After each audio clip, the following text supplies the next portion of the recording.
Welcome to the Place Retreats podcast, where we explore real conversations for better mental health. I'm Jean-Claude Chalmet, psychotherapist and founder of the Place Retreats in Bali, and I'm joined by Amy and Louise. Today, we're talking about depression, what it really looks like, how healing begins, and what steps you or someone you love can take towards better healing. Good morning. Hello. Morning. Yeah. I had lots of sort of questions about, is depression a bit of an overarching Like a term that encapsulates all of it. Okay, let me tell you how I define, or not define, but how I see depression. So for me, it's a pervasive and debilitating mental health condition. And it really does affect millions of people worldwide. Yeah. It's more than just feeling sad or going through a rough patch. That's what happens to all of us. Depression is a serious medical condition that impacts your thoughts, your emotions, and your daily functioning. To overcome depression, it requires very often a multifaceted approach. Self-awareness, professional help, lifestyle changes, social support. And I think it's very important that we look at all of this. Mm-hmm. So if you want to define depression, what it is and what it isn't, because I think that's very important. If we talk about depression as a major depressive disorder, it's a mood disorder characterized by persistent sadness, hopelessness, and a lack of interest in activities that we once enjoyed. Right. Yeah. And as mental health professionals, we look for that, and it must have lasted at least for 2 weeks or a month. And it must interfere with your daily life to be diagnosed as a clinical depression. Mm-hmm. I do remember going to the GP after having my first child and them asking the question, do you find joy in anything? And I had this new baby that we'd wanted so badly, that we'd tried so hard to have. And so that's almost a question that is asked at a GP level, isn't it? To kind of establish. Absolutely. If this is like you just feel a bit, have you just got the blues? Are you just a bit down in the dumps? Under the weather, yes. Yeah. And so what we look for, is the common symptoms. So if we look at in common symptoms, there's the emotional, the cognitive, the physical, and the behavioral symptoms. So that's what the questions are about. So in emotional symptoms, we look for persistent sadness, we look for emptiness, we look for guilt, worthlessness, irritability, shame, all of these things. When we look at cognitive symptoms, we might question people on if they have difficulty in concentrating. Have they become indecisive? Do they have negative thoughts? Might they even have suicidal ideation? When we look at physical symptoms, we look at fatigue, changes in appetite or weight, insomnia or oversleeping, and unexplained aches in the body. And then, of course, in the behavioral symptoms, we look for social withdrawal, loss of motivation, and neglect of responsibilities. And I think what's very important is that I would like to talk about what are the myths of depression versus facts. Yeah. And one of the big myths that many people use say, depression is just laziness. No, the fact is that depression is a medical condition, not a choice or a character flaw. Another myth is only weak people get depressed.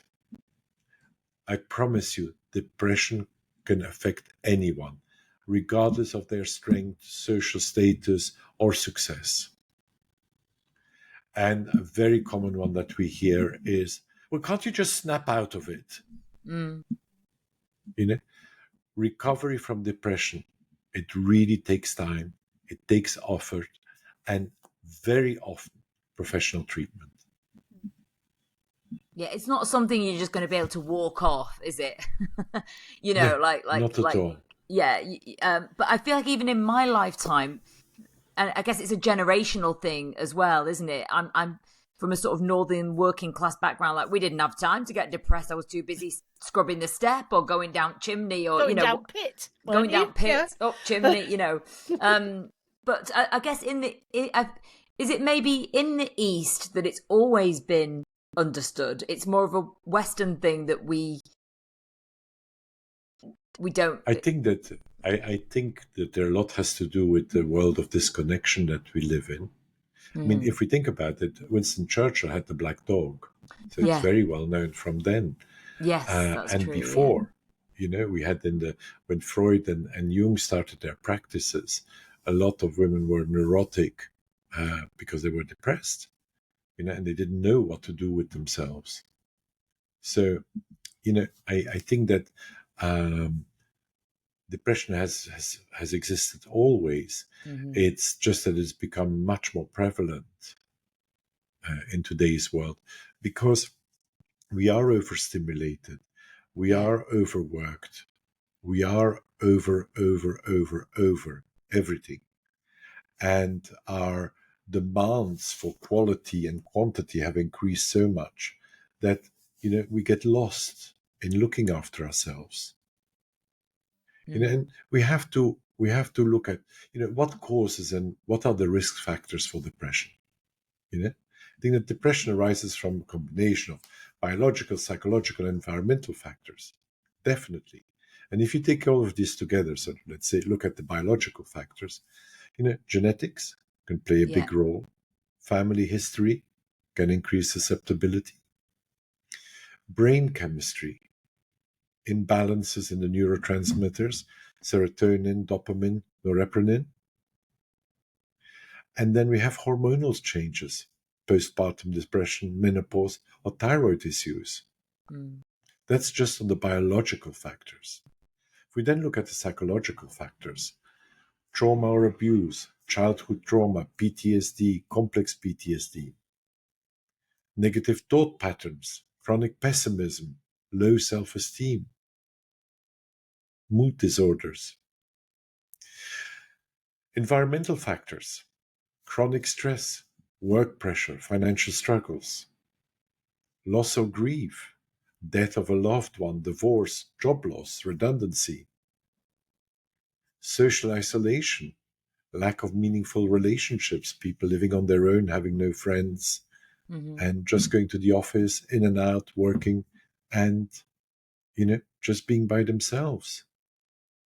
Yeah, I think there's Those also are a all- thing is that this thing of just, even if you do happen to switch the news on, like, how can you not be depressed even just by the state of the world and environmental kind of anxiety as well? Yeah, there are so many factors, aren't there? And we are bombarded. If you watch the news, is there ever a good news story on? Very rarely. Everything is doom and gloom. And we must not forget that misery is a formidable companion. It's available to us 24/7. Yeah. It's always on the said ready. that before. Yeah. And maybe things aren't even worse than they were back in the 70s, but at least in the 70s with a newspaper, you started it and then you closed it at the end, and that was done. We're just on a doom loop, really, aren't we? With if you are, I personally just cannot watch the news anymore. We had it's extended so families, we had social circles, we had where we could actually talk about things and express how we felt and compare notes and have a social network in which we could unload and release, where it's very difficult now. We can maybe do that online, but it's not the same of being with somebody in contact and through that contact hugging or so, to have the oxytocin released. And I think it's very important that we go back to the things that we know that can help us. Because when I was writing this podcast, sort of taking notes, I was looking at, what are effective strategies for overcoming depression. I was looking at the NICE, the clinical guidelines, and so on. And of course, the number one thing that everybody says is professional treatment. Oh, you have depression, go professional, go to see a doctor, go to therapy, get some pills, you will feel better. But of course, all that you're doing is numbing if you don't do the work in order to lift the depression. So, for me, the number one, obviously, people are going to say, well, obviously, JC is going to say that, is therapy. Yeah, of course it Whether is. it's, one of the best known therapies for low level or medium depression is cognitive behavioral therapy, because that helps you to reframe negative thoughts. You could do work in interpersonal therapy, that focuses on improving your relationships, or psychodynamic therapy, that explores with you past experiences affecting your present emotions. Another one there are another two therapies that I like very much, which one is compassion focused therapy that teaches us, our three circles of drive, of attack defense, and of soothing. Because very often I think that our soothing circle is very deficient and we don't know how to make ourselves feel better or look after ourselves and take care of ourselves. So that's sort of on the therapy side. And then, of course, you can always go down the medication route. No? You go to see your GP and they will give you antidepressants, SSRIs or SNRIs, to regulate the brain chemistry. But that's also numbing part of your brain so that you can't feel as intensively anymore. Or you could go to a consultation with a psychiatrist, and that would be to have a proper diagnosis and a proper prescription for what you need. And then what else can you do? And I sort of listed a couple of self-help strategies, and I think that in terms of physical health and lifestyle changes, the number one is, of course, exercise. It doesn't matter what exercise is, whether you Just walk, a walk. whether you go to the gym, Yeah. you cycle, do you walk the dog, whatever it is, it really will help you. Then, very important, please, please, please take care of your sleep hygiene. Sleep, yeah. Yes. And if Please you're maintain a exercising, regular sleep you're schedule. more likely to be tired at the end of the day and able to fall asleep. Absolutely. Yeah. And then one of the most important things is your diet. Have omega-3s, whole grains, probiotics, take zinc and magnesium, take multivitamins, antioxidants. Please look after yourself. There's so much you can do. Right. Yeah. You it's almost so have important. to sort of like I'm just thinking Reboot like your system. Yes, and that thing, you talk a lot about almost caring for that child that is within you. And when you do have a baby, you make sure that they get enough sleep. You make sure that they're eating at the right time. And you know that if they sleep later in the afternoon, they're not going to sleep at night. So you're trying to get yourself into that kind of, you're parenting yourself into a routine, aren't you? Absolutely. And it's very, very important. And what else can you do? Mindfulness and relaxation techniques. Try meditation, try deep breathing, try yoga, try Tai Chi. It will reduce your stress and anxiety. And, perhaps if you do things like yoga or Tai Chi, the combination of movement and mindfulness with breath might actually calm down your central nervous system. Yeah. What can you do with your behaviors, for instance? You can do an behavioral activation. Set yourself small goals. Today, I'm going to have a bath with lots of wonderful smellies and a candle. Or today, I'm going to do this for myself or that for myself. I've said this before, and I'm going to say it again. That thing that you told us I can't remember what episode it was. Go back and listen to all the episodes. They're so good. But you plant your feet at the side of the bed and just take 12 breaths if you can. I'm now up to 6 breaths. I'm not quite at 12, wow. but 6 Amazing. grateful breaths where I'm just following my breath in and out and not getting distracted with what do I have to do, or who said what to me, or what I'm going to say to them, or and it sets it is on the way to setting my intention for the day. It's a work in progress, but I found that so helpful. Thank you, Amy, and well done on you for It's doing just, it. yeah, it's a decision, and I realize I'm in that split second decision of, oh, shall I do it or shall I just sack it off? Yeah. Yeah. But I feel so much better when I do it, and actually, my daughter, who turned 14 at the weekend, Congratulations. well, yeah, I can't believe that we made it all this far in one piece, to be quite honest. And But alive. and alive, yeah, alive and kicking. And I said, this is what I do. JC, who I do the podcast with, said to plant your feet on the floor, and that's how I sort of say to her, "Can you plant your feet on the floor so that I know you won't fall back to sleep, so we're not late for school?" That's kind of the thing. And I said, in that moment, what I do is I'm breathing in and I'm breathing out, and I'm kind of like, almost, today's going to be a good day, or not. I don't say those words exactly, but there is just a feeling of making the decision that I'm going to be grateful for today. Do you know what I mean? Yes, I mean, it sounds a bit absolutely. woo-woo, and if people are rolling their eyes when they're listening to this right now, believe me, I'm not in any way smudging sage or anything like that. It is just a simple thing of going, I'm breathing in and I'm breathing out, and I'm kind of like, But Amy, happy. Voltaire said, "I've decided to be happy because it is good for my health." Yes, yeah. Yeah, I love that quote. Yeah, I'm going to be happy, or I'm going to be grateful. Or content. Yeah. Yes. When I talk to parents, in antenatal classes, and we talk about postnatal depression, and I'm assuming, like, that's just, it's depression like any other, and it's, all of those ways that we can, like, maybe struggling to sleep or losing interest in things. There are times when we are going to feel like that, and that's fine, but Absolutely. It's when if it it is goes on for, persistent. yeah.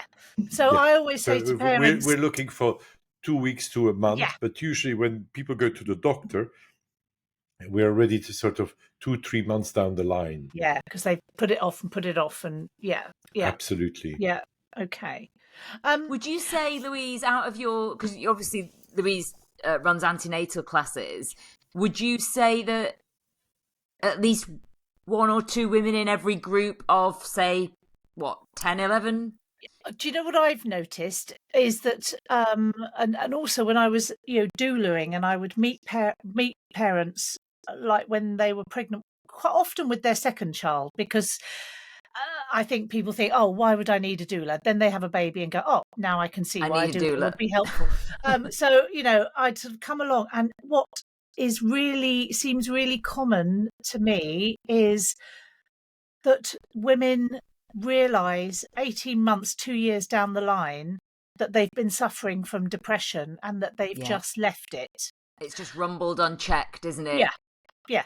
And so, Or it must be the tiredness, it must be yeah, this, it must be yeah, that, it must be because a the lot of the other. symptoms, I think, are, being tired, feeling overwhelmed, a bit weak. Like, those are symptoms that, that's going to happen anyway when you're exhausted and you've got a new baby, and it's a big transition, isn't it? And also, like my understanding is that, like, depression is kind of can be, we're all on a scale of the likelihood of us getting depression, and often it is triggered by big life changes, and there is nothing bigger than having a baby, for both parents. And I know that, like, dads can often suffer from depression at around the time, that first year with a first baby.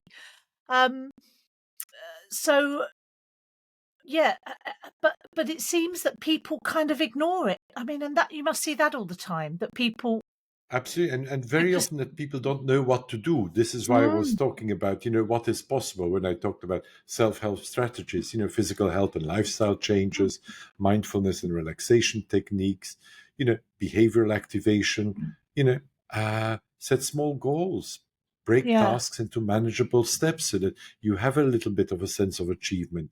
Engage in pleasant activities, even when your motivation is low, even more so if your motivation is low. And then I would say social support and connection. Talk to trusted friends and family.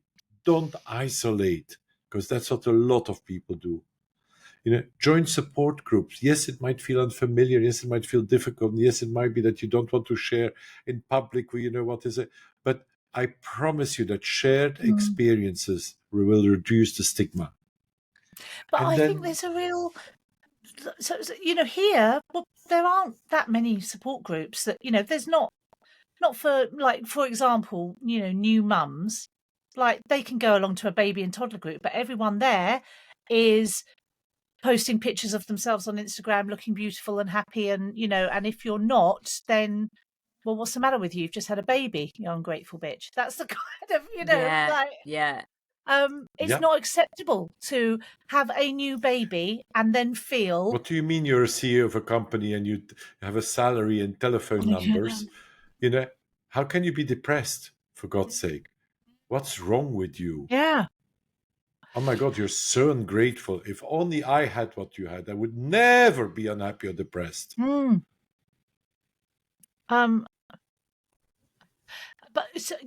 also going back to when you talked about therapy, so and medication, I suppose they all have a role, and I was interested in I'm thinking, would CBT and psychodynamic therapy be a good combination together, because you've got No, I would go. CBT. I would go first for CBT, and if Mm. it was because there's a lot in your subconscious, working against you, then you might consider switching Right. to psychodynamic therapy, or you And might go for CBT schema therapy, or is I'm understanding is gives you like a toolbox of strategies to cope correct. in those moments when Absolutely. you're feeling overwhelmed, struggling. Yeah. Absolutely. Mm. Absolutely. Mm. And so, if you then combine that work with, what we're talking about in social support and connection, you're talking to trusted friends or family, join support groups, which is where we left off. Maybe you could try volunteer or help others. You might try to create a sense of purpose within yourself. That might help you. And then, of course, you can go for something that is a little bit more esoteric or complicated, cognitive restructuring, trying to change your thought patterns, challenge your negative thoughts. Is this thought true? What is the evidence I have? My famous thing of taking a sheet of A4 paper, write the negative thought at the top, left the evidence that supports that negative thought, right the evidence that negates that negative thought. Yeah. And then, of course, there's my all tried and tested method of practicing gratitude. Yeah. You can even keep a journal, Louise, if you would like to, of positive moments. All right, JC, I know I can How keep long a have we journal. been doing this podcast?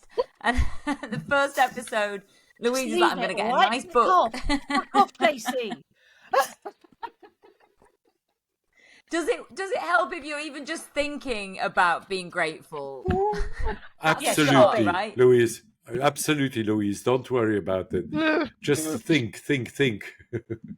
What about having a note section in your And phone? the last one the last one in your cognitive restructuring is avoid self-criticism. Oh, there we go. Yeah. Well, I'll avoid you then, JC. Treat yourself with kindness, Louise. Yeah. Be good to yourself. And then, of course, I need to mention this. Remember, if you feel depressed, avoid harmful coping mechanisms. Like alcohol, drugs. Alcohol and drugs, they Food. worsen depression. Yeah. I mean, reduce social media overuse, because comparison will fuel your negativity. I promise you. Yeah. So may I add a word of caution here? I think there comes moments where we have to seek immediate help. Okay? Yeah. So if you or someone you know experiences suicidal thoughts, has a severe inability to function, or might have hallucinations, delusions, hear voices, psychotic symptoms, please, please, please seek emergency help, contact a mental health professional, go to the hospital. Please look after yourself. Please take care of yourself. Please be good to yourself. It is so important that you take immediate action because you don't want to let it linger on because it will get worse. So please do what you would do for a friend, but do it this time for yourself or for that friend. JC, can I ask you? You know, if somebody does have like a psychotic break that you've just kind of flagged up there, is that normally because these other things that we've mentioned earlier on in this episode have been sort of ignored, or can it just come literally out of nowhere? Well, no, it can't come out. Well, it would be very rare for it to come out of nowhere. Very often we can have something that we call cannabis psychosis, that people think, oh, I'm just going to smoke a joint and will make me feel better, especially when they are resin-based cannabis or skunk, as it's called. It can be because people are totally overwhelmed and their brain circuitry or brain chemicals are haywire. And they've maybe missed some of the early red flag and sign, like they've just worked through it, powered through it. Okay. Absolutely. And grief is another one, bereavement or divorce, where people go completely haywire because they cannot contain and they cannot hold the emotions, and they might act out, which might look or seem psychotic to someone, but it actually isn't, but it looks very similar. But all of these is, please do an intervention, be good to yourself or be good to your friend, and take them somewhere where they can get proper mental health professional access to proper mental health professionals, or to any kind of emergency help. If you are alone by yourself, there are a number of helplines that you can actually talk to. I'm sure that Louise and Amy will put them in the show notes after. There are amazing helplines with people that are just waiting for you. Yeah, to in listen the UK, to you. Samaritans is the main one. Yes. So yes, I will do that. Are you still doing Samaritans, Yes, Louise? I am. Yeah. So it's such an amazing organization. It is, because nobody's going to suggest, like, as I understand it, it's not an advice line or suggestion. No. It is just literally someone to listen who isn't your sister, mother, friend. Because I think sometimes we are scared to say things to people who are very close to us because we don't want to worry them about the absolute, scary things that are going on in our heads. Whereas if you've got somebody and they've really... they are there to absorb that, aren't they? Yeah. Absolutely. It is. And often, people will phone and sound so full of despair, and by the end of the conversation, it's not that they're like, "Oh, everything's brilliant," and you sort like, "I've got everything clear," like, but they are so much better often, and they know they can call again. They know and they they can have call. found that connection they were looking for. Yeah. And they are being Absolutely. heard, which is so important. Yeah. So if we could just talk for a moment about long-term recovery and prevention. Yes. Okay. Please, can you adhere to your therapy and your medication? The ones that you are prescribed by your doctor or psychiatrist. Please, please, please. It is so important. Try to learn to develop resilience, learn stress management techniques, maintain healthy habits, exercise, sleep, and diet are crucial. Please. And above all, stay connected. And if you can, try and build a strong support network, because it will help you. It will sustain you. It will hold you. It will contain you. And if I may offer some final thoughts on hope and healing, as I call it. It is absolutely true that depression is a battle, but it's not one that cannot be won. It can be won. It honestly can. Recovery is definitely not linear. There will be good days and there will be bad days. However, I cannot stress enough that with the right tools, support, and persistence, it is possible to regain control of your life. Remember, there are three things that are of primordial importance. You are not alone. Asking for help is a sign of strength, not weakness. And healing is possible. So please, if you or someone you love is struggling, please take that first step today. Reach out, seek help, and believe in the possibility of a brighter tomorrow. Thank you. Yeah, I think there'll be so many people who need to hear that, and it can feel like a lonely place, can't it? When you're there, Very. and maybe you've always been seen as the person who is very capable and gets on with things, and that is part of your identity, and then you find yourself struggling. It can be really hard. Especially if you're one of these people of which everything is expected. Yeah. You know, from always being the strong one. Yes. Yeah. There is actually a friend of mine, his father, who will be probably in his late 70s, has been on antidepressants, JC, for 40 odd years. Oh, yes. And I was so flabbergasted when I heard that. I was just like, so. But no therapy or. No therapy that I can, no, because he is of that generation. So I guess they just he just gobbles these pills every day.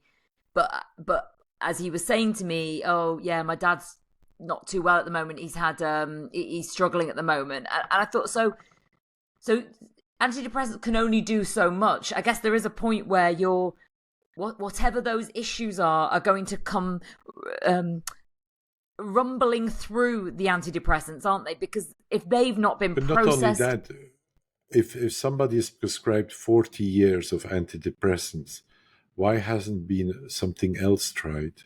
Maybe that's the sticky plaster that allowed him to kind of get back on with work. Obviously, he's retired now, although he is in a profession where I don't want to reveal. I don't want to reveal too much about that, but the work is around him, kind of thing. I'll just say agriculture and leave it at that.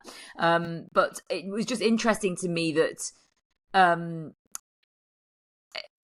clearly that I don't know is it like that's like saying for a diabetic they shouldn't have insulin for 40 years. Or is it not the same thing? I don't know. No, it's not the same thing. But I think that, after 40 years, there should be a look at different treatments, because it obviously hasn't worked. Not even after 40 years, after 6 months, after 1 year, after 18 months. And I think it's very sad that, to have to live with that for 40 years is really, really difficult. And nobody's bothering to explore what's going on. Yeah, they're just like, Absolutely. There you go, take those. Yeah, and of course there's a place for medication, but not Always. Just medication. Correct. You need to be finding out why this is happening, or and ways of coping, and so. Yeah. Okay. Also, quite a number of people don't even want to find out because they're too afraid of what they will find out. Yes. It's sometimes easier for them just to swallow a pill. Yeah. Yeah. Yeah. I mean, as you know, I'm doing this. I'm going to embark on training, psychotherapy training, and it's psychodynamic, which is all about looking back, and it's it's not a pleasant experience some of the time, and there's moments where I sort of think, not just sort of looking, just all sorts of things, looking into why you behave the way you do, it's uncomfortable, and some of it's a bit ugly and horrible, and it's hard work. So I can understand that someone might go along to like a few sessions and then go, yeah, no, that's not for me, because I'd rather just not go there. Yeah. I'm So going to let those ghosts lurk in that corner. I don't need to open that particular cupboard under the stairs and get all those skeletons I've already out. opened the cupboard, but I'm just not going to look at it. No. Yeah. Yeah. And I'm going to pretend that I haven't seen it. Yeah. Thanks for listening. If you or someone you care about is facing depression, know that support is out there and recovery is possible. Be kind to yourself and take one small step at a time. If you enjoy the Place Retreats podcast, please do just take a second to give us a thumbs up, a rating, recommend it, share it with a friend. It does make a difference to us. And you can follow us all on Instagram, and you can also email the show, and all of the details for all of that are in the show notes. Okay, bye-bye. Bye. Bye-bye.